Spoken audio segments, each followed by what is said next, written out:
नमस्कार दोस्तों, स्वागत है आप सबका भद्रा आईएएस एकेडमी में। दोस्तों, आज का डेट है 15th ऑफ नवंबर एंड आज के इस प्रीलिम्स फोकस्ड करंट अफेयर्स में मैं आप शुभदीप आप सभी का स्वागत करता हूं। आगे बढ़ने से पहले let me tell you the downloading link जो रहने वाला है इस पीडीएफ का वो नीचे डिस्क्रिप्शन सेशन में लगा दिया जाएगा। आप वहां से इसको डायरेक्टली डाउनलोड कर सकते हैं।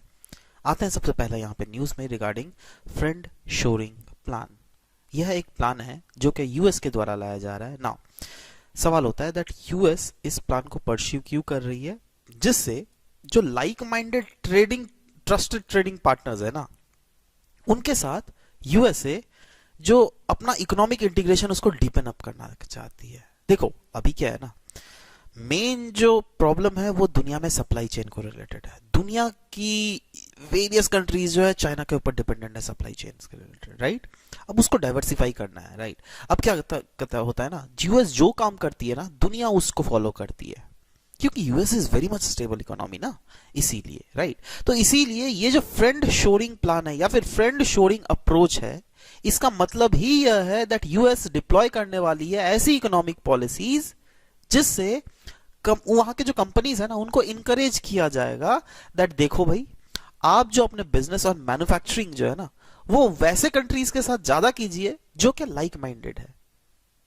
हाँ, आप जरूर बोल सकते हैं दैट ये फ्रेंड शोरिंग प्लान जो है ना, that yes it is a part of deglobalisation process. क्योंकि आप खुद सोचिए ना, यूएस क्या कर रहा है, कुछ लाइक माइंडेड कंट्रीज के साथ ये फ्रेंड शोरिंग प्लान को कंटिन्यू कर रहा है ना। इसका मतलब कुछ कुछ तो ऐसे कंट्रीज जरूर होंगे ना जिसके साथ ये नहीं होगा, है ना। सो वही चीज यहां पर भी बोला जा रहा है। Many of the western companies that have embraced offshoring plans, what they are doing is that वो अपना कॉस्ट को कस्ट कर रहा है बाई शिफ्टिंग मैन्युफैक्चरिंग टू वैसे कंट्रीज जहां पे लेबर्स चीप हो। India is a very good example of it. अब इससे क्या होगा दैट डाइवर्सिफाई होगा सप्लाई चेन दुनिया का। इससे क्या होगा दैट दुनिया की जो डिपेंडेंसी है चाइना के ऊपर, वो डिपेंडेंसी बहुत हद तक घटने वाली है। ठीक है, आगे बढ़ते हैं। नेशनल फाइनेंशियल रिपोर्टिंग अथॉरिटी ने इंट्रोड्यूस किया है ऑडिट क्वालिटी इंस्पेक्शन। देखो अभी क्या है ना, हमारे देश में ऑडिट की जो क्वालिटीज है उसको इन्हांस करने के लिए ये किया जा रहा है नेशनल फाइनेंशियल रिपोर्टिंग अथॉरिटी के द्वारा। ऑडिट्स क्या होता है ना, कोई भी बिजनेस अगर चलता है उसमें ऑडिटिंग होता है ना। अभी तक उसकी ऑडिट की क्वालिटी अच्छी नहीं थी, बट हाँ, नेशनल फाइनेंशियल रिपोर्टिंग अथॉरिटी ने कुछ कुछ ऑडिट क्वालिटी इंस्पेक्शन गाइडलाइंस को लाया है, जिसके जो क्या है, step towards furthering improving the quality of audit profession. So ये इंस्पेक्शंस गाइडलाइंस जो है, they are on the lines of best practices जो क्या फॉलो किए जाता है by international audit regulators. In fact national financial reporting authority इसको क्रिएट किया गया था 2018 में under the companies act of 2013, और यह रिकमेंड करती है अकाउंटिंग और ऑडिटिंग पॉलिसीज जिसको कंपनीज के द्वारा अडॉप्ट करना चाहिए। इनफैक्ट ये मॉनिटर भी करती है the compliances and quality of auditing standards. Global offshore wind alliance GOWA, 9 नए कंट्रीज ने ज्वाइन किया है इस ग्लोबल ऑफशोर विंड अलायंस को, जिसके तहत ये कंट्रीज जो है ना प्लेज कर रही है, देखो भाई आने वाले समय में जो हम लोग ऑफशोर विंड प्रोडक्शन है उसको रैंप अप करने की कोशिश करेंगे, जिससे क्लाइमेट चेंज से लड़ा तो जाए ही, बट साथ ही साथ एनर्जी सिक्योरिटी क्राइसिस को भी फेस करने की यहाँ पे बात की जा रही है। सो ये अलायंस जो है इसको स्टार्ट किया गया था by international renewable energy agency Denmark के, ये तो अपना देश का है, डेनमार्क, और ग्लोबल विंड एनर्जी काउंसिल के द्वारा। कहा जा रहा है ये लाएगा एक साथ गवर्नमेंट को, प्राइवेट सेक्टर्स को, इंटरनेशनल ऑर्गेनाइजेशंस को और भी वेरियस अदर स्टेक होल्डर्स, जिससे एक्सलरेट किया जाए deployment of offshore wind power. ठीक है, ऑफशोर विंड एनर्जी ये क्या होता है, ये बेसिकली इलेक्ट्रिसिटी का जनरेशन होता है through setting up of wind farm जो क्या ऑफशोर हो, दैट इज सोचो ये इंडिया का पेनिनसुला है, ठीक है। तो ऑफशोर मतलब शोर के बाहर वाला रीजन में, है ना, यूजुअली एट द सीज।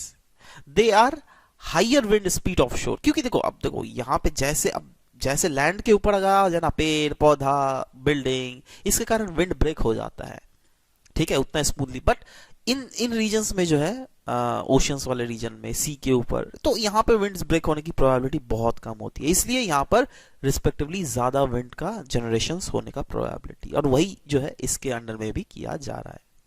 ठीक है, आगे बढ़ते हैं। Methane alert and response system, Mars. क्या अच्छा नाम है ना, एक्रोनिम MARS। इसको लॉन्च किया गया है COP27 में under the United nation framework convention on climate change. Now background अगर देखेंगे तो मीथेन हमको पता है, मीथेन अगर देख लीजिएगा तो ये one of the human induced green house gases है, जिसका जो पोटेंट है ना, मतलब ग्रीन हाउस गैस इफेक्ट का पोटेंट, वो कार्बन से 80 टाइम ज्यादा है। देखो क्या है ना, जैसे फॉर एग्जांपल सोचो 80 कार्बन के जो एलिमेंट्स है ना, उसके कारण 80 यूनिट का क्लाइमेट चेंज हो रहा है, राइट। वहीं पर अगर 1 यूनिट ऑफ मीथेन रहेगा ना, 1 यूनिट के कारण भी 80 यूनिट्स ऑफ क्लाइमेट चेंज होंगे। समझ रहे हो, मतलब ये जो बोला जा रहा है ना 80 times more potent then CO2, मतलब समझ रहे हो क्या होगा। So according to IPCC, that is intergovernmental panel on climate change, बोला जा रहा है world must cut methane emission by at least 30% by the year 2030। यही तो है ग्लोबल मीथेन प्लेज। दुनिया प्लेज ले रही है दैट हाँ आने वाले समय में हम जस्ट इसको लिमिट करेंगे बाय 1.4 डिग्री सेंटीग्रेड। मार्स के बारे में अगर बात करें तो ये एक पार्ट है global effort to slow climate change by tackling global warming gas, और ये क्या करता है, ये डेटा टू एक्शन प्लेटफॉर्म है। इसको सेटअप किया गया as a part of UNEP international methane emission observatory strategy, जिससे पाया जा सके policy relevant data into the right hands for emissions mitigation. In fact यह सिस्टम जो है पहला पब्लिकली अवेलेबल ग्लोबल सिस्टम है जो क्या कनेक्ट करता है methane detention to notification process transparently. In fact बोला जा रहा है दैट ये यूज करेगा state of art satellite data, जिससे आइडेंटिफाई किया जा सके सिग्निफिकेंट एमिशन इवेंट्स, नोटिफाई किया जा सके रिलेवेंट स्टेक होल्डर्स, और सपोर्ट और ट्रैक किया जा सके मिटिगेशन प्रोसेस को। IUU fishing in international ocean region, that is IUU fishing बोले तो इलीगल अनरिपोर्टेड अनरेगुलेटेड फिशिंग। क्यों न्यूज में है, क्योंकि इंडियन नेवी के अनुसार इलीगल अनरिपोर्टेड और अनरेगुलेटेड फिशिंग जो है ना हमारे रीजन्स में, आई मीन बियॉन्ड इंडिया के एक्सक्लूसिव इकोनॉमिक जोन में बहुत ही ज्यादा बढ़ रहा है। तो सवाल होता है ये इलीगल अनरिपोर्टेड अनरेगुलेटेड फिशिंग है क्या। देखो क्या है ना, कोई भी देश अगर देखोगे तो वो अपने जो एक्सक्लूसिव इकोनॉमिक जोन में होता है ना, तो अपने एक्सक्लूसिव इकोनॉमिक जोन में तो हम जो करें मेरा ही हमारा ही राइट है, बट हम एक्सक्लूसिव इकोनॉमिक जोन के बाहर जो है ना वो हमारे राइट्स नहीं होते हैं। कोई भी दूसरा कंट्री कुछ भी कर सकता है, राइट। तो हमारे भी एक्सक्लूसिव इकोनॉमिक जोन के बाहर जो है ना ये अगर इलीगल वे में, अनरिपोर्टेड वे में, अनरेगुलेटेड मैनर में अगर फिशिंग होता रहे तो आप खुद सोचिए ना फ्यूचर में क्या होगा। फिश के जो स्टॉक्स है वो खत्म होंगे, डिस्ट्रॉय होंगे, मरीन हैबिटेट्स, है ना। तो इससे इनडायरेक्टली इंपैक्ट कौन होगा, हमारे कोस्टल कम्युनिटीज ही तो इंपैक्ट होंगी। तो इसीलिए as per the UNCLOS, that is united nation convention on law of seas, बोला गया कोस्टल नेशंस जो है ना, coastal nations are responsible for addressing this illegal unreported and unregulated fishing, अगर ये उनके EEZ में है, that is exclusive economic zone में। बट एक्सक्लूसिव इकोनॉमिक जोन के बाहर क्या भाई, उसको कौन संभालेगा, है ना। So there are 2 main regulations globally on illegal unreported and unregulated fishing, और वो क्या क्या है, केप टाउन एग्रीमेंट है और agreement on both states measures है। सो फार अगर इंडिया देख लीजिएगा, India is not the signatory of either of these 2 agreements, ठीक है। जुलाई 2022 में agreement on fishery subsidy, that is AFS को कंक्लूड किया गया था वर्ल्ड ट्रेड ऑर्गेनाइजेशन के मिनिस्ट्रियल मीटिंग में, जिसके तहत प्रोहिबिट किया गया था subsidies from being provided for IUU fishing, right. And agreement में ये भी प्रोविजन था दैट जो सब्सिडीज दिए जाते हैं for fishing on high seas उसको भी प्रोहिबिट किया जा सके।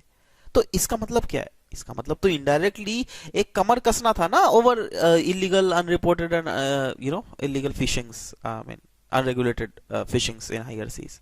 तो वो तो किया गया, बट स्टिल अभी भी इंडियन नेवी ने बोला है दैट देखो आउटसाइड हमारा एक एक्सक्लूसिव इकोनॉमिक जोन जो इलीगल फिशिंग जो हो रही है वो बहुत ज्यादा हो रही है।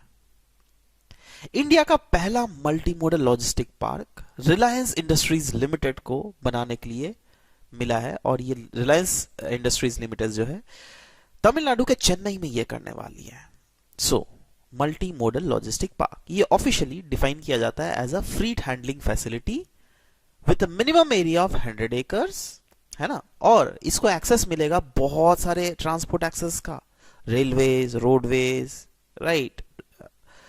यही नहीं, मैकेनाइज्ड वेयर हाउसेज होंगे इसमें, स्पेशलाइज स्टोरेज सॉल्यूशंस होंगी, जैसे कोल्ड स्टोरेज ले लो, इंटरमोडल ट्रांसपोर्ट कंटेनर टर्मिनल होगा जिसमें रोडवेज, रेलवेज, इंलैंड वाटरवेज की भी फैसिलिटीज के प्रोबेबिलिटी होने की ज्यादा इंपॉर्टेंस है।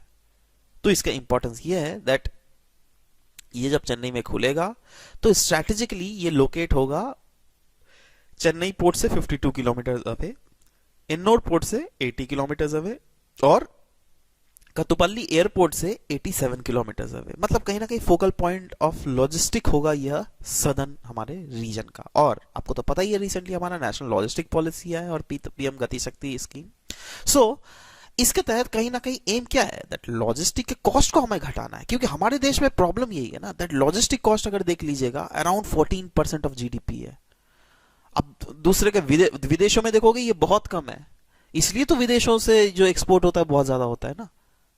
अब ये अगर हमारा घट के अराउंड 10% ऑफ जीडीपी आ जाए ना तो अगेन एक्सपोर्ट रिस्पेक्टिवली बढ़ जाएगी, है ना। इससे हमारा एक्सपोर्ट कॉम्पिटिटिव भी होगा और हमारा सप्लाई चेन जो है ना ये ज्यादा एफिशिएंट होने वाला है। ठीक है, नेक्स्ट आगे बढ़ते हैं। Ayush for global health, ministry of Ayush ने शोकेस किया है एक इनिशिएटिव जिससे बहुत सारे अचीवमेंट्स जो है वो दिखाया गया है on 41st international India international trade fair, जिसका थीम था Ayush for global health. Initiative for Ayush अगर देख लीजिएगा तो बहुत सारे हैं, जैसे क्रिएट और योर ओन आयुष आइटम, जैसे सोप, जेल, क्रीम, गोली, identification and matching of spices, दादी से पूछो जहां पर you will be briefed about no kitchen solutions, है ना, that can be used for health problems and all. वैसे ही सॉफ्टवेयर बेस्ड भी कुछ कुछ मैकेनिज्म है, जैसे प्रकृति परीक्षण, है ना, मिजाज परीक्षण। तो ये सब कुछ कुछ ऐसे इनिशिएटिव्स हैं, है ना, जो क्या मिनिस्ट्री ऑफ आयुष के द्वारा किए गए हैं। मिनिस्ट्री ऑफ आयुष 2014 को फॉर्म किया गया था, जो क्या प्रमोट करती है आयुर्वेदा, योगा, नेचुरोपैथी, उन्नानी, सिद्ध और होम्योपैथी सेक्टर में एंटरप्रेन्योरशिप को प्रमोट करती है। और इंडिया का जो एक एजाइल इकोसिस्टम है इस सेक्टर में उसको प्रमोट करने की बात की जा रही है।